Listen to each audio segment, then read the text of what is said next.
Yo, so what is going on, guys? TD for 3 here, and I'm back with my first NBA 2K20 video of the year. As you can see from the title, this is what I think is going to be the best point guard build in NBA 2K20, and I know a lot of people get mad when people upload videos like this, but I don't care. This is what I truly believe is going to be what the top point guards are going to run in the competitive part of Pro-Am and Park and whatever. People who just want to have the best point guard build, I think this is it. Obviously, things are going to change, especially when it comes to badges, gameplay, but I think this is going to be the safest route to go with on day one of NBA 2K20, and I know it is crazy how many options there are. It's a lot to bring in, especially after previous years where we've been very limited to what our players can do. So shout out to 2K for that, but as you can see from this, it's pretty well balanced. Honestly, pretty decent shooting stats, an 80 mid-range, 75 3-ball, and once we make our player taller and shorten our arms, those are all going to go up. And then if you look at the finishing stats, that's crazy.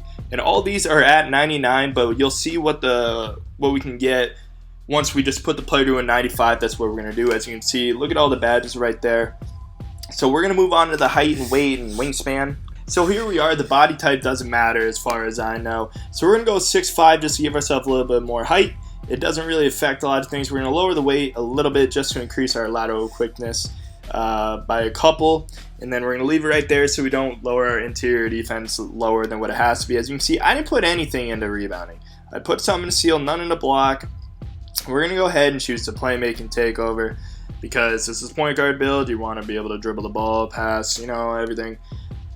So here's who they compare to: Penny Hardaway, Kyrie Irving, Russell Westbrook. I wouldn't play that, mine. They call you a slashing playmaker, but I think it's more than that because you're able to shoot the ball pretty well, especially with those numbers.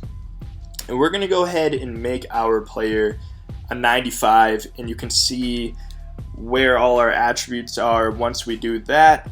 Once we get up to about an 85, we're sitting around the good ball control, enough freaking momentum. A 95, very good stats. Our shooting is where we want it to be. Our ball handling is very good. Our driving and finishing is going to get really good once you get to a 99 if you decide you want to grind that. So we get into the badges here. We have 14 potential upgrades. We're going to make gold contact finisher, silver relentless. You are definitely probably going to want to do Giant Slayer depending on your style. I went ahead and did bronze. Showtime might help a little bit. Pro touch is definitely going to help, especially if you're good at timing layups.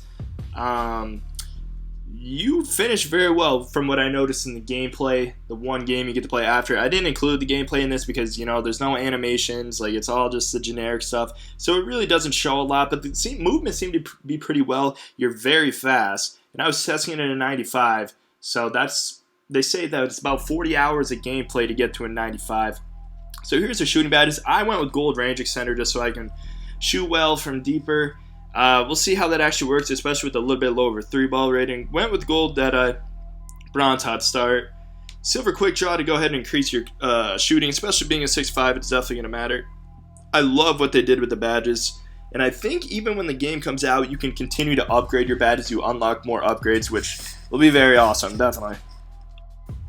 Playmaking badges, I went with Hall of Fame Dimer, Hall of Fame Unpluckable, because in 2K19 I was so sick of getting ripped by locks, and I think that might be a case this year. Hopefully not, but I went with gold tight handles as well, Hall of Fame Ankle Breaker. Then we're going to go ahead and just do a bunch of silver and bronze badges as well. Stop and go, silver.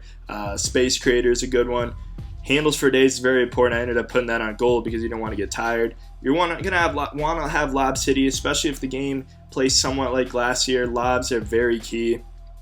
Playmaking badges are nasty, especially because we had 29 upgrades here. We have Needle Threader, and sometimes you got to go with Bailout just because you need it. And Floor General is big as well. Downhill you might want as well, just so you can move quicker up and down the court. And then we are only actually going to get one defensive badge, which is okay. We don't have great ratings, so for defensive badge you can really put it wherever you want. I ended up just putting it in clamps, but hopefully you guys enjoy this video. Let me know what you guys think down below. Like I said, you don't have to do this, just what I think is going to be the best day one point guard. So if you did enjoy, please make sure to leave a like, comment, and subscribe, and be ready for more NBA 2K20 gameplay. Thank you guys again for all the support. TD for 3. Peace.